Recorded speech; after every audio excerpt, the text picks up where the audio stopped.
Bonjour et bienvenue au premier congrès quinquennal de la communauté missionnaire du Plein Évangile. Le message qui va suivre vous est donné par le prophète Sostène Mabwadi. Bon confort à l'écoute de la parole et que Dieu vous bénisse. Merci Seigneur, alléluia. Ce soir, j'aimerais partager la parole avec vous quelques instants parce que je ressens, par rapport à hier, où le Seigneur m'a beaucoup plus amené à enseigner, à porter vraiment la parole et enseigner. Ce soir, je ressens beaucoup plus le besoin, ou du moins c'est comme le Saint-Esprit qui me pousse, qui m'amène à exercer le ministère prophétique. Et je crois que beaucoup encore vont être encouragés. Hier, c'était aussi des temps prophétiques. Alléluia. Dieu a donné hier un message prophétique. J'ai toujours dit, vous savez, le piège pour un prophète, c'est d'arriver quelque part et de commencer à prophétiser, de ne pas pouvoir apporter un enseignement. Vous savez, un prophète doit avoir un message. La Bible déclare que l'Église est construite sur l'enseignement des apôtres et des prophètes. Donc un prophète doit avoir un enseignement. Alléluia. Et vous savez, la prophétie par excellence, c'est la parole de Dieu. C'est pourquoi à chaque fois que je commence un programme, c'est très rare que je commence toujours tambour battant par des temps où je prophétise sur les gens, etc. Je commence toujours par asseoir la parole de Dieu. Et c'est pour cela qu'hier, il était vraiment important que nous puissions passer du temps dans l'enseignement de la parole de Dieu. Alléluia. Genèse chapitre 1, verset 26. Dieu vit que cela était bon. Puis Dieu dit, faisons l'homme à notre image, selon notre ressemblance, et qu'il domine. Amen, amen. Donc on a déjà compris ce que ça veut dire, parce que jusqu'à présent, apparemment, ça a été toujours prêché dans un autre sens. Faisons l'homme à notre image, selon notre ressemblance, et qu'il domine sur les poissons de la mer, sur les oiseaux du ciel, sur le bétail, sur toute la terre et sur tous les reptiles qui rampent sur la terre. Dieu créa l'homme à son image, il le créa, alléluia, il créa l'homme et la femme. Dieu les bénit et Dieu leur dit, soyez féconds, multipliez, remplissez la terre, la sujettissez, dominez.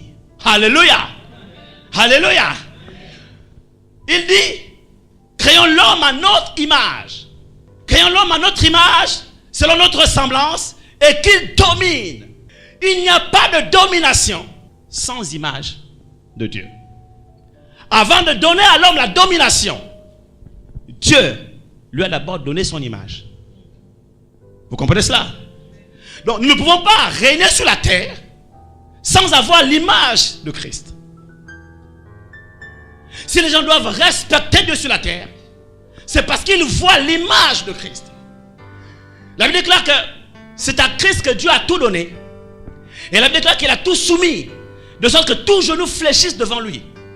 Donc lorsque nous arrivons quelque part, si on nous voit, nous, moi Sostène Mabwadi, toi je ne sais qui, les gens ne vont pas respecter Dieu. Pourquoi? Parce qu'ils te voient toi. Regardez Pierre.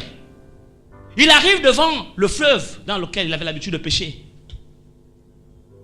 La Bible dit que ce jour, Pierre n'a pas capturé un poisson, même pas un frétin. Mais nous savons que Pierre était de nature colérique. Alors voici mon interprétation.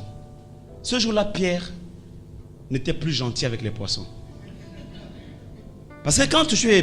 Donc vous savez, la loi du bien et du mal fonctionne comment? Quand c'est le bien, tout le monde se rassemble autour de toi. Mais quand le mal se manifeste, les gens aussi s'écartent.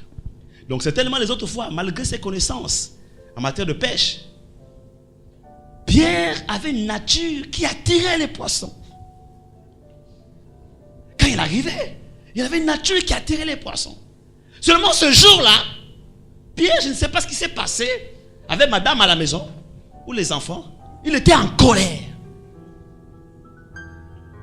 Je ne sais pas si madame voulait manger le poisson et Pierre ne voulait pas aller pêcher.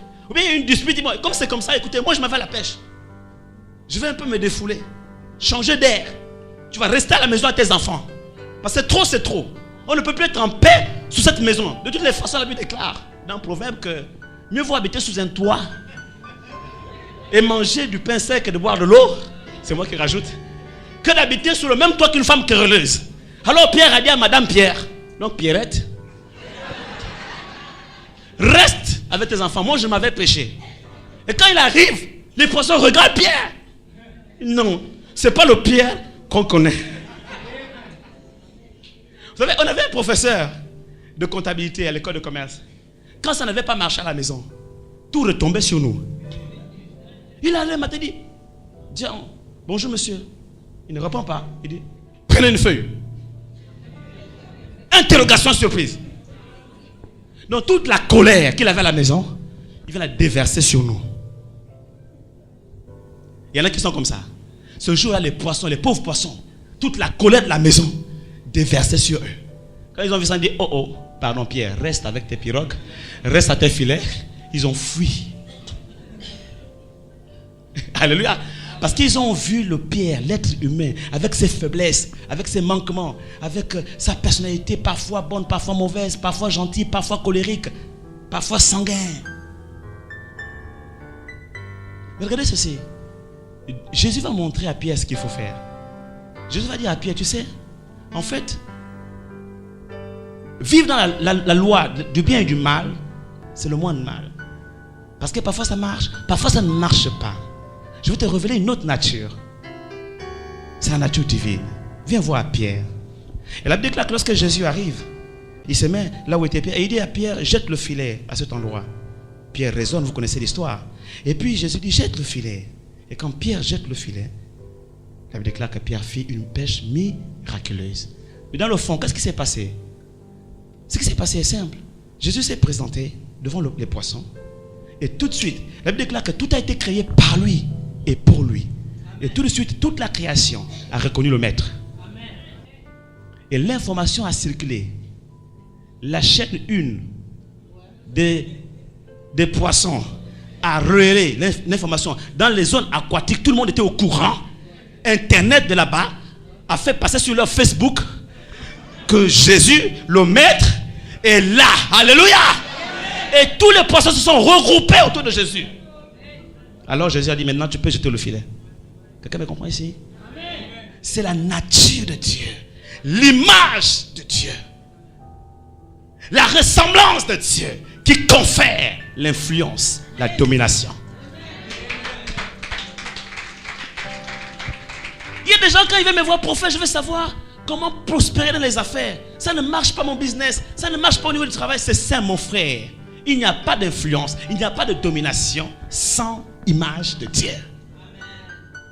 Créons l'homme à notre image, selon notre ressemblance. Seulement à partir de ce moment, il sera capable de dominer. Quelqu'un me comprend ici? Donc la royauté sur la terre commence d'abord par l'incarnation de l'image de Christ. Quand l'image de Christ est incarnée en nous, alors nous dominons, alors nous influençons. Parce que ce n'est plus nous qui vivons, mais c'est Christ qui vit en nous et au travers de nous. Quelqu'un me comprend ici? Alléluia.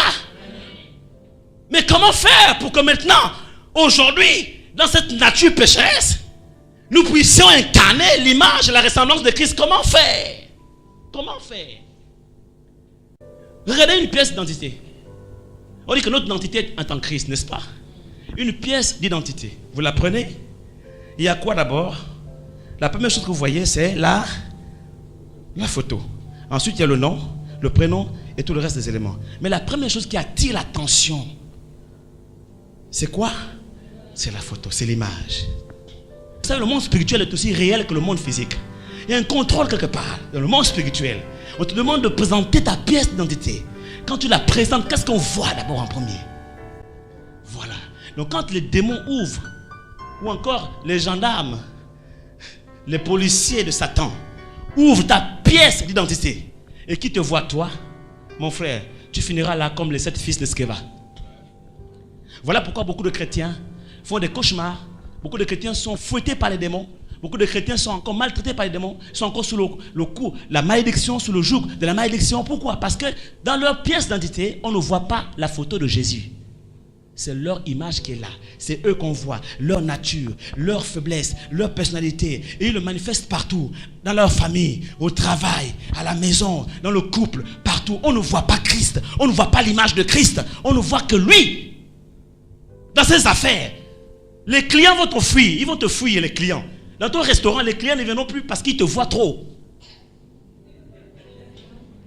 Ils veulent voir quelqu'un d'autre. Vous n'avez jamais vu ça? Tu rentres dans un restaurant, même s'il n'y a pas le confort nécessaire, même si c'est, comme vous dites ici, un taudis, Mais quand la nourriture est bonne et que la personnalité de celui qui t'accueille est agréable, tu es attiré à revenir un jour. Et quand quelqu'un cherche un restaurant, tu es tenté et amené à recommander ce restaurant à quelqu'un d'autre. Pourquoi? Parce que la personnalité, l'identité de la personne t'a plu, t'a attiré. Amen, amen. Comment rayonner dans ce monde? Comment le sacerdoce royal, le royaume de Dieu, le règne, c'est ça. D'abord, nous devons manifester, révéler Christ, notre identité, qui nous sommes. Pas toi, Pierrette, pas toi, Paul, pas moi, Sostène, mais Christ qui est en toi. Et quand Christ apparaît, quand les démons regardent ta pièce d'identité, Christ, ah!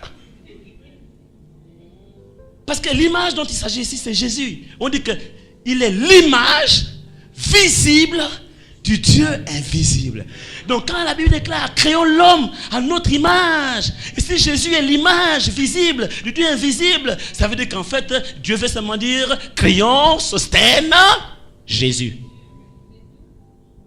Et donc entre Jésus et Sostène, entre Christ et Sostène, c'est la même personne. N'est-ce pas Antioche où pour la première fois lorsqu'on a vu les disciples, on les a appelés Christ. Pourquoi? Parce que justement quand on a ouvert leur pièce d'identité, on a vu la photo de Christ.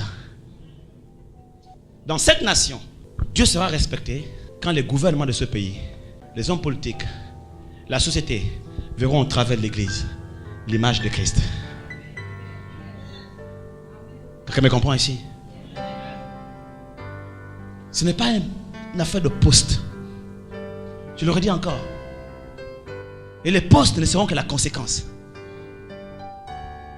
Et je vous assure que le monde n'a pas encore suffisamment vu la différence entre eux et les chrétiens. Sinon, ils auraient changé de camp. Tu es dans le même service qu'un franc-maçon, collègue à toi, même diplôme. Quelqu'un me comprend ici? Lui, il est maçon. Toi, tu es chrétien. Qu'est-ce qui fera en sorte que lui, il quitte la franc-maçonnerie pour venir en Christ? La Bible déclare que dans les derniers temps, on doit faire la différence entre ceux qui servent Dieu et ceux qui ne le servent pas. Quelle différence fais-tu? Quelle distinction fais-tu pour que le franc-maçon qui est là en face de toi quitte sa confrérie maçonnique et rentre dans le royaume de lumière? Parce que c'est ça le but du sacerdoce royal. Une nation sainte, pour que nous puissions annoncer les vertus du royaume de Dieu, afin de les arracher du royaume de ténèbres et les amener dans le royaume de lumière. C'est ça. Alléluia. Deuxième chose ici, qu'est-ce qu'il dit? Il dit, soyez féconds, multipliez. C'est la dernière chose que j'aimerais développer avant d'exercer le ministère ce soir. L'image. Le problème c'est que combien de personnes dans cette nation, dans ce monde, sont nés de nouveau, viennent à l'église et manifestent l'image de Christ? Dieu seul sait. Maintenant, parmi ces personnes, combien, et ça vous le savez, malheureusement se retrouvent seuls dans un service, dans un endroit, dans une famille, dans une école. Et c'est difficile, tout seul, comme on dit ici au pays, qu'un seul doigt puisse laver toute la figure, n'est-ce pas? Et il y a tellement de combats dans cet endroit. Il a déclaré qu'un chasse 1000 et 2 chassent. Qu'est-ce que ça veut dire? Il dit, soyez féconds, multipliez. C'est-à-dire que si on est seul dans un endroit, on peut faire des choses extraordinaires. On va rayonner, comme on a vu. On va pouvoir influencer, d'accord. Mais si on est 2, si on est 3, on fera encore mieux. Donc Dieu ne s'est pas contenté de nous donner son image, sa ressemblance, pour que nous puissions influencer sur la terre, dominer, amener le royaume de Dieu sur la terre, régner. Il nous a donné une deuxième chose, la multiplication. Donc il faut que cette espèce d'être humain créé à l'image, à la ressemblance de Dieu se multiplie. Donc la royauté, le sacerdoce royal consiste aussi dans la multiplication de l'espèce, la race du peuple à qui la nation sainte doit se multiplier. La maison spirituelle doit s'étendre. Alléluia. Le royaume de Dieu, qui est un royaume spirituel, doit s'élargir. Alléluia. Et il faut que ce royaume puisse se répandre, qu'il y ait une extension du royaume de Dieu, que ça se propage. Alléluia. Et à partir de ce moment, le royaume de Dieu va s'établir sur la terre. par la manifestation, la révélation de notre identité en Christ, notre image. Deuxièmement, par la capacité de l'Église à se multiplier, à se reproduire.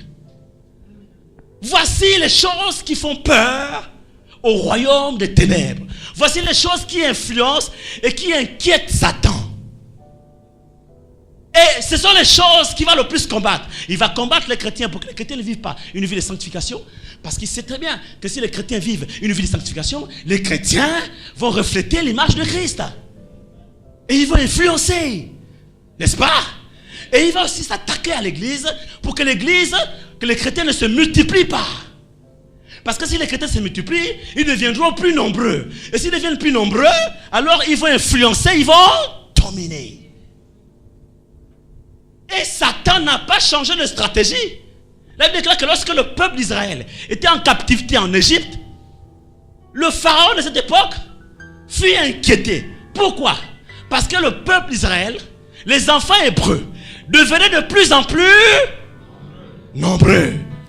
Et comme ils devenaient de plus en plus nombreux, alors il dit, on va tuer tous les enfants mâles pour les empêcher de se multiplier. De peur qu'ils deviennent plus nombreux et qu'ils ne prennent possession du pays.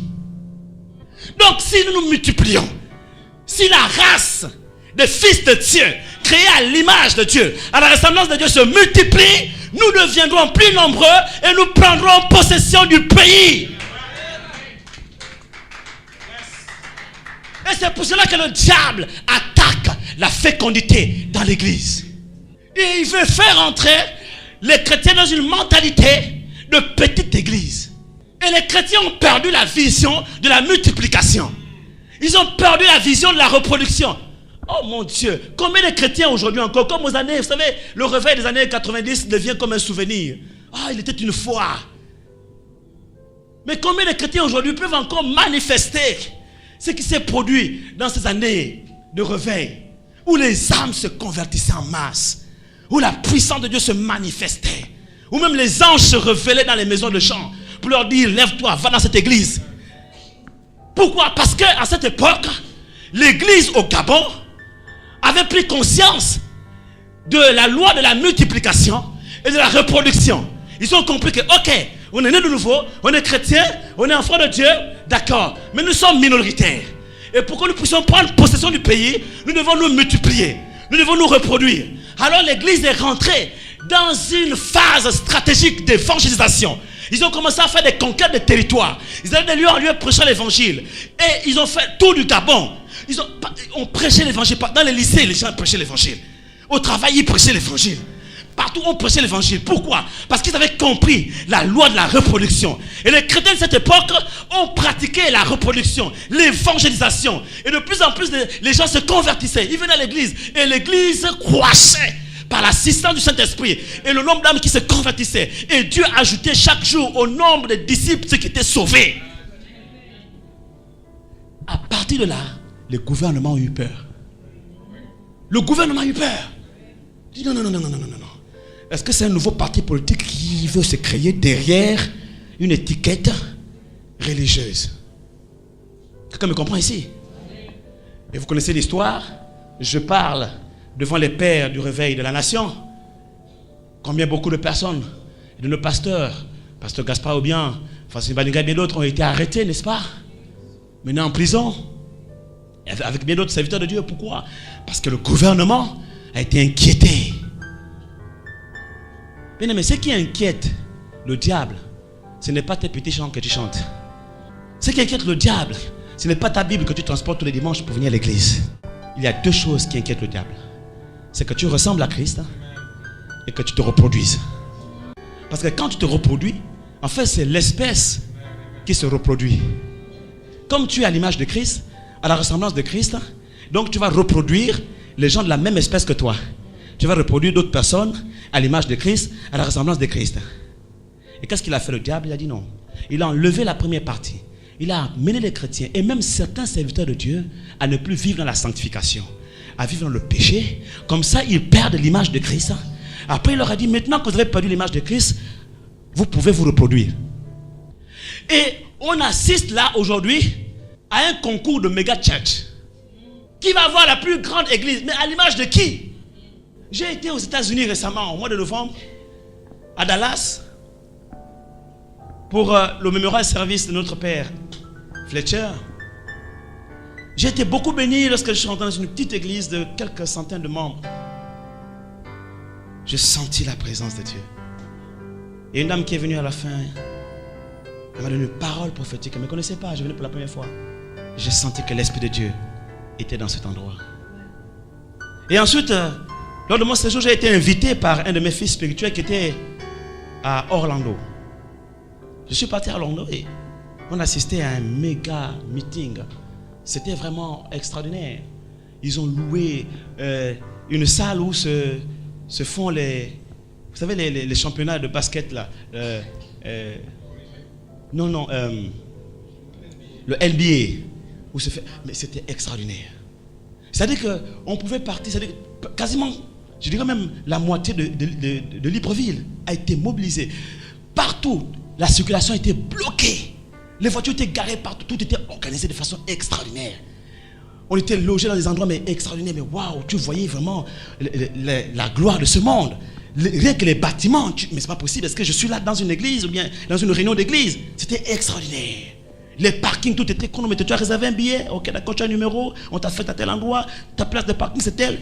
Tout était extraordinaire. C'était nickel. Formidable. Je dis waouh. Je dis c'est ça le règne. Ça c'est moi. Je dis c'est ça le règne. L'église doit régner sur la terre. On est un peuple de rois. C'est ça la royauté. Ah voilà. Ah vraiment. Nous en France vraiment on est en retard. Nous au Gabon on est en retard. Et Dieu me regardait. Il me disait tu n'as pas fini de voir mon petit. Ce qui t'attend là-bas. J'ai passé 2 heures de réunion. Le cœur attristé. Tout était bien réglé. La sono. Les sœurs et les frères qui venaient chanter. Sur le plan artistique, ils étaient calés. Des belles voix. Je dis, waouh, c'était beau tout ça. Mais il manquait quelque chose. Il manquait la présence de Dieu. Il manquait l'onction. Aucun converti. Aucun miracle. Aucun démon chassé. On est parti comme on est venu. Celui qui a prêché, il paraît que c'est l'un des numéro 1 des méga church aux États-Unis. Il est venu, il a fait son message, mais vraiment chronométré. Moi qui fais communication, j'ai pu reconnaître toutes les techniques de communication utilisées, les leviers d'influence et tout ça. D'accord, vidéo projection, etc. Imagé, illustré. Tous les 3 PP sont passés. Le seul problème, c'est qu'en fait, au sortir de là, aucune vie changée, aucune vie transformée. Mais cependant, il a engrangé beaucoup d'argent, beaucoup. Parce que les billets, il fallait un billet. Je dirais que la première place c'était $50. Donc quand je voulais prendre une suite en haut, c'était dans les $300. Quelqu'un me comprend ici? Donc quand il est parti là, il a engrangé beaucoup d'argent. Cependant, aucune vie transformée. C'est avec beaucoup de tristesse que je vous le dis, avec beaucoup d'émotion. Donc le diable a dit, voilà, enlevez l'image de Christ, enlevez la ressemblance, marchez dans le péché, faites tout ce que vous voulez, mais reproduisez-vous maintenant. Et quand on se reproduit en ce moment-là, on reproduit des gens de la même espèce que nous. Quand vous avez un pasteur qui craint Dieu, ce qui est certain, c'est que beaucoup de personnes dans l'église craignent Dieu. Même s'il y en a qui jouent un petit peu au zinzin, ils le feront en cachette, mais ils sauront qu'ils ne peuvent pas le faire devant les autres ou devant le pasteur. Mais aujourd'hui, il y a des chrétiens qui mentent même au pasteur. Le cœur en paix. Il n'est même plus inquiété par le pasteur. Elle déclare que lorsque les apôtres étaient assis, ils étaient assis et le peuple n'osait pas se joindre à eux. Pourquoi? Parce qu'ils avaient une crainte dans leur cœur. Aujourd'hui, les chrétiens, ils viennent, ils abordent le pasteur, ils peuvent mentir au pasteur, ils peuvent tout faire. Pourquoi? Parce qu'il n'y a plus de crainte de Dieu. Mais on se pose la question, en fait, qui les a reproduits? Qui les a mis au monde, en fait? C'est ça aussi le Père, en fait. Comprenez cela? Une femme est venue me voir et me dire que ma fille, je ne la comprends plus. Elle sort, elle fait n'importe quoi, c'est pas possible. Elle va avec les hommes n'importe comment, etc., etc. Elle a déjà fait un enfant sans père. Un deuxième enfant, personne. Elle est 2 enfants bâtards. Je l'ai écouté. Et le Saint-Esprit me dit, en fait, c'est que la fille est en train de manifester n'est autre que la reproduction de la vie de sa mère. Je ne la connaissais pas et je lui pose la question. Ma soeur, quand tu n'étais pas chrétienne, en fait, comment tu as vécu ta vie de jeune fille? Silence absolu. Et elle a compris. Tout de suite, elle a compris. Elle a fait le lien. Elle dit, je comprends. Je dis, ben voilà. C'est la reproduction. Alléluia. Et pour conclure, je m'aurais dit ceci. Pour nous reproduire, pour influencer, nous devons comprendre une chose. Quand Jésus est arrivé sur la terre, la Bible déclare qu'au commencement était la parole était avec Dieu, n'est-ce pas? Jean chapitre 1, et la parole était Dieu. Et elle est venue chez les siens n'ont pas reçu. Mais tout ce qu'ils ont reçu, tout ce qu'en son nom, il a donné le pouvoir de devenir enfant de Dieu. Donc quand la Bible dit ça, nous devons nous arrêter un instant pour réfléchir. Il dit, Jésus qui est la parole est venu chez les siens. Mais avant, la Bible dit que la parole était avec Dieu et la parole était Dieu. Donc la parole était Dieu et la parole est Dieu. Cette parole qui est Dieu, donc c'est Dieu, elle est esprit. Donc la parole est d'abord esprit au départ, n'est-ce pas? La parole avant d'être parole est d'abord esprit. Ok? D'abord elle est Dieu, donc une personne. Donc, en plus elle est avec Dieu, donc dans le ciel. Ok? Et cette parole-là, qui est une personne spirituelle. Maintenant, pour qu'elle vienne sur la terre et qu'elle soit vue des hommes, la Bible déclare que la parole s'est faite chair. Et quand elle s'est faite chair, elle est maintenant venue habiter au milieu des hommes. Et nous avons pu contempler sa gloire comme la gloire du Fils unique venu du Père. Waouh! Ça veut dire que si la parole continue à rester une personne spirituelle dans le ciel, personne n'aurait jamais pu contempler la gloire de Dieu sur la terre.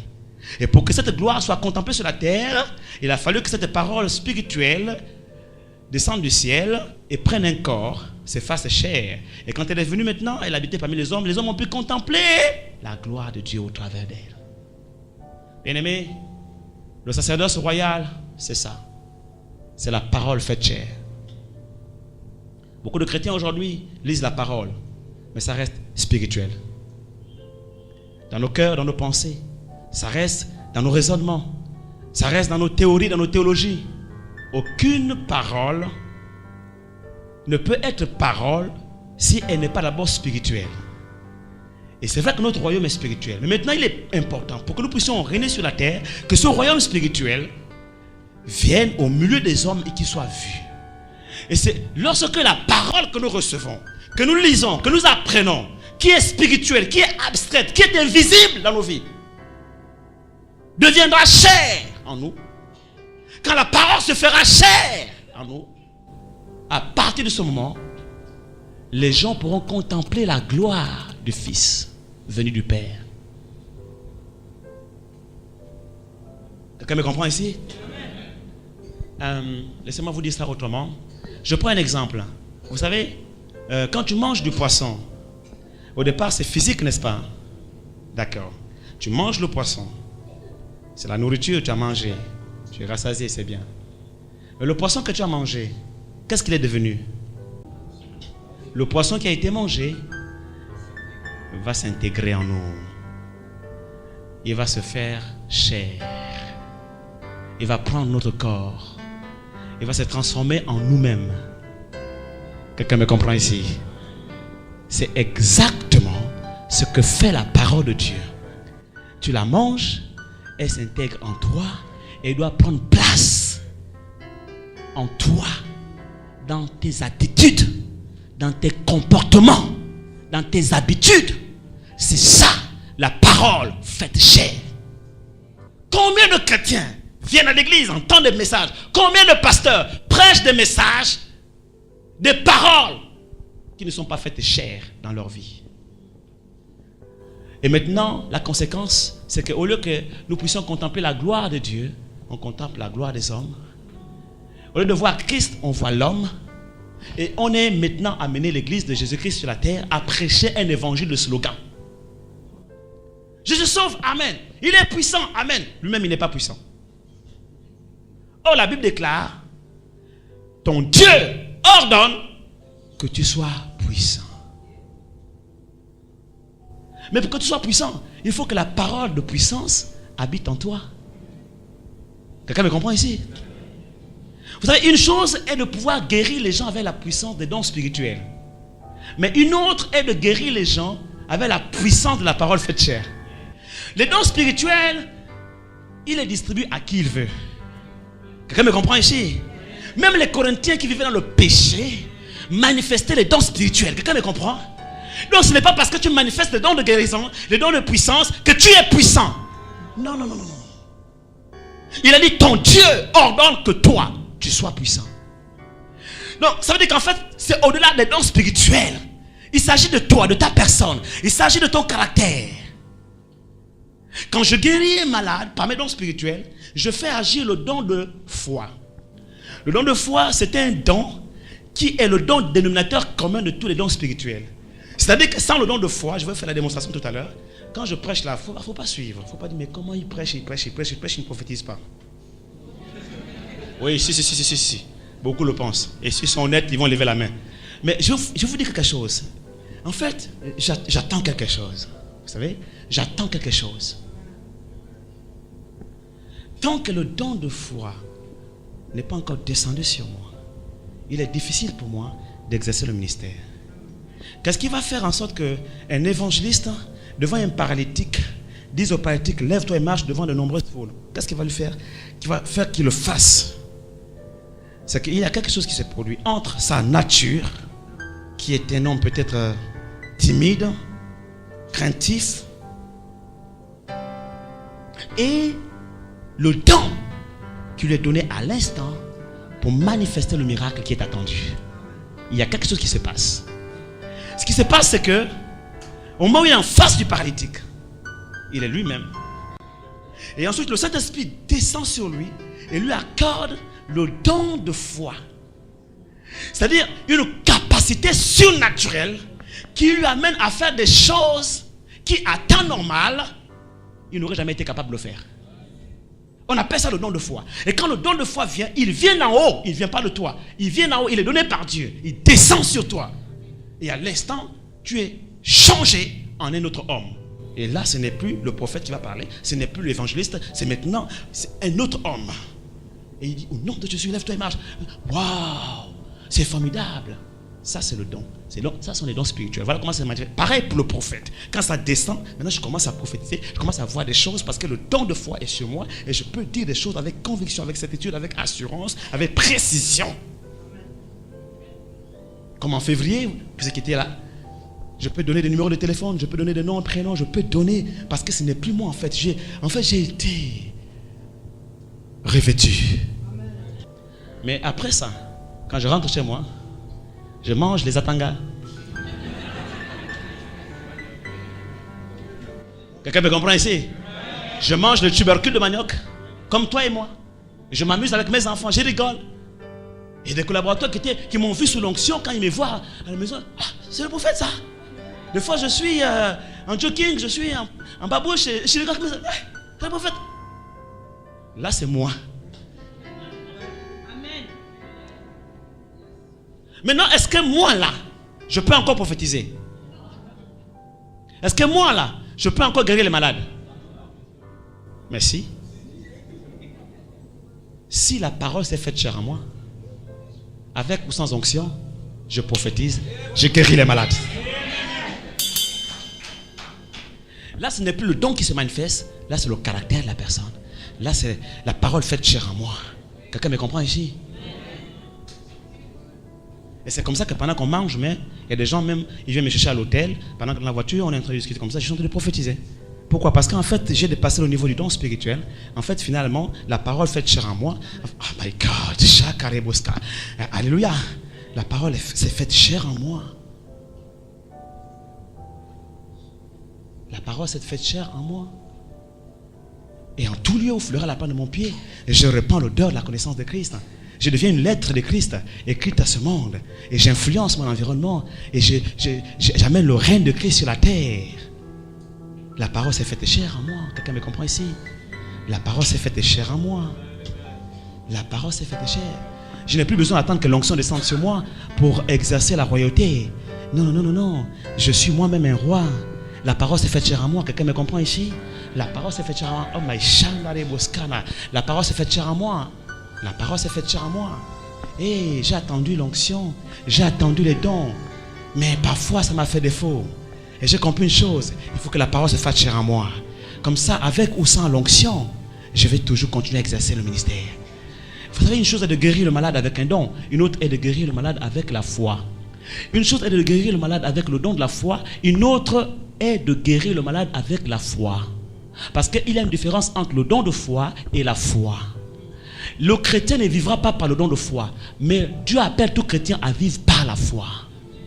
Pourquoi? Parce que la foi est un caractère, un style de vie qu'on doit adopter. La parole fait chair en nous, qui a intégré nos pensées, nos comportements, nos attitudes, nos conceptions, nos habitudes, notre vie entière. Vous comprenez cela?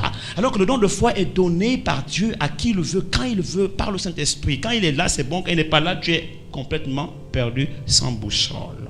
Quelqu'un me comprend? Quand le don spirituel n'est pas manifeste, qu'est-ce que tu peux faire encore?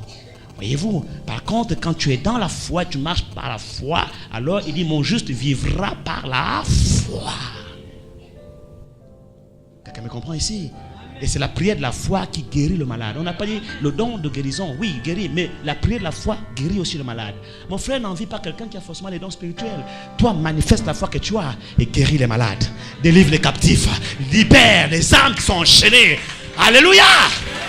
Ce que Dieu attend de toi, c'est ça. Voilà pourquoi Jésus s'est inquiété. Il s'est inquiété pourquoi? Parce que dans les derniers temps, il dit, est-ce que je trouverai encore la foi quand je reviendrai? Comme je vous ai dit hier, dans les derniers temps, il y a une crise. Ce n'est pas une crise financière ou économique ou politique. C'est la crise de la foi. On va chercher les dons. On va chercher la puissance des dons. On va chercher l'onction. On va chercher la gloire, l'élévation. Mais on va négliger le caractère. Le diable aussi a des dons. Donc si nous voulons influencer le sacerdoce royal, le règne de Christ et tout ça, mes frères, mes sœurs, ce n'est pas avec les dons spirituels seulement. Mais c'est surtout avec le caractère, la vie, la parole faite chair s'intègre en nous. Quelqu'un ici a besoin d'un miracle de guérison. Il attend une parole prophétique de ma part et il veut que nous puissions prier pour elle afin qu'elle soit guérie. On va prier pour toi, ma soeur, ce n'est pas un problème. Cependant, combien de personnes on a prié pour elle, elles sont reparties, elles sont retombées malades. Pourquoi? Parce que tant que la parole de guérison n'habite pas en toi, tu peux toujours recevoir l'onction de guérison, mais quand l'onction va te quitter, tu vas retomber malade. Voilà pourquoi, de plus en plus dans plusieurs églises, l'onction se manifeste, les gens tombent, même dans les campagnes de Béni-In. Ne vous inquiétez pas. Il y a des gens qui sont guéris et qui après tombent malades. Pourquoi? Parce que pendant qu'ils sont sous l'onction, ils ne sont plus malades. Parce que l'onction enlève la douleur.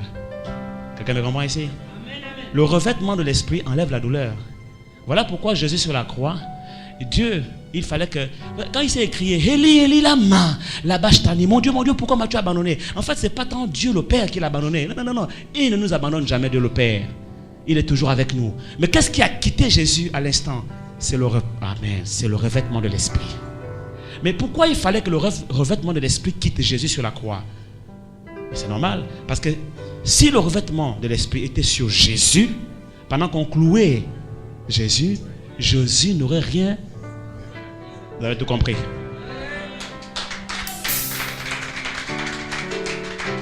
Jésus n'aurait rien ressenti. Et pour que le diable n'attaque pas la justice de Dieu et dire à Dieu, mais c'est trop facile. Le revêtement de l'esprit est sur lui. Ça, c'est quel sacrifice, ça? Mais il fallait que l'esprit de Dieu le quitte et qu'il souffre. Et c'est là toute la valeur du sacrifice. Il a enduré la souffrance. Ça n'a pas été facile parce que le revêtement est parti. Quelqu'un me comprend? Il a déclaré qu'il a souffert jusqu'à la mort, à la mort même de la croix. C'est pour ça que Dieu l'a souverainement élevé. Voilà, il fallait qu'il souffre, qu'il sente la douleur. Donc quand tu es sous l'onction, tu ne sens pas la douleur. Tu ne sens pas la fatigue. L'homme de Dieu m'a posé la question hier, mais tu sors d'un voyage de 6 heures, 7 heures. Tu viens directement prêcher, tu ne t'es pas fatigué. J'ai dit si au départ, je me sentais fatigué. Et souvent quand je suis fatigué, ça se sent. Ok? Des fois je cherche un peu mes mots, c'est pas facile. Mais au fur et à mesure que je prêchais, Dieu me remplissait, il me revêtait. Et je me suis senti à la fin plutôt renouvelé que fatigué. Voilà ce que peut faire l'onction. Quelqu'un me comprend ici? Voilà. Non, il y en a comme ça, sous l'onction. Ok. Mais quand tu repars, quand l'onction n'est plus là, tu retrouves ta maladie. Tu retrouves. Il y a une différence entre être guéri par l'onction et être guéri par la gloire de Dieu. L'onction, c'est une chose. Mais la gloire en est une autre. La gloire, c'est la nature même de Dieu. Quand tu es en contact avec l'onction, il y a des choses que tu vas ressentir, tu peux être guéri, mais tu peux encore tomber malade. Mais quand tu es en contact avec la gloire de Dieu, tu ne tomberas plus malade. Parce que la gloire de Dieu ne guérit pas. La gloire de Dieu maintient en bonne santé. Voilà pourquoi il faut rechercher plus la nature de Dieu que les dons, que l'onction. Quelqu'un me comprend ici? Et pour avoir la nature de Dieu, c'est la parole faite chair. Est-ce que quelqu'un me comprend ici? Et quand l'église rentre dans cette dimension, on influence, on domine. Avec ou sans l'onction, on domine. Avec ou sans les dons, on domine. On influence. Maintenant, les dons, l'onction ne seront qu'un bonus. Parce que ces choses-là, le diable peut les trafiquer aussi. Mais la nature de Dieu, le diable ne peut pas la trafiquer. Oh, acclame ton Dieu, acclame ton Dieu, acclame ton Dieu. Maï Rabashkaya. La nature de Dieu, le diable ne peut pas la trafiquer. Alléluia. Elle vient avec la parole. Voilà pourquoi je prêche beaucoup maintenant, j'enseigne beaucoup. Avant, quand j'allais dans une conférence, je prophétisais. Dieu m'a dit, ouh, stop. Et je remarquais que les gens qui recevaient les prophéties repartaient toujours avec leur même état. Il a eu son miracle, il a eu sa prophétie, il est content, il s'en va. Il ne vient pas à l'église, il vient de temps en temps, il vient dans le péché. Mais c'est quoi ça, Seigneur? Il m'a dit, parce que simplement, tu ne leur as pas enseigné la parole. La parole ne s'est pas faite chair en eux. Alors, ils connaissent plus les dons et ils ignorent le donateur.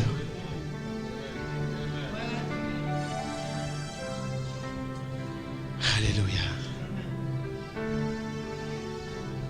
Maintenant, je sens que le moment est venu, après avoir posé la parole de Dieu, de libérer quelques paroles prophétiques. Merci Seigneur. Avec mes faibles mots, avec mes infimités de bec gratté, j'ai essayé de transmettre des choses que je ressentais dans l'esprit pour ton peuple. Mais je sais que tu es le meilleur enseignant et que tu as certainement parlé au-delà de mes simples mots, au-delà de mes petits mots, et que tu as accordé à ton peuple la révélation profonde de ce message. Les deux lois essentielles de l'influence et de la royauté. La révélation de notre image, l'image de Christ, notre identité en Christ. Mais aussi la loi de la reproduction et de la multiplication de l'espèce, créée à l'image et à la ressemblance de Christ. Cela ne sera possible que lorsque la parole se fera chair en nous et que nous puissions revêtir le caractère et la nature de Christ.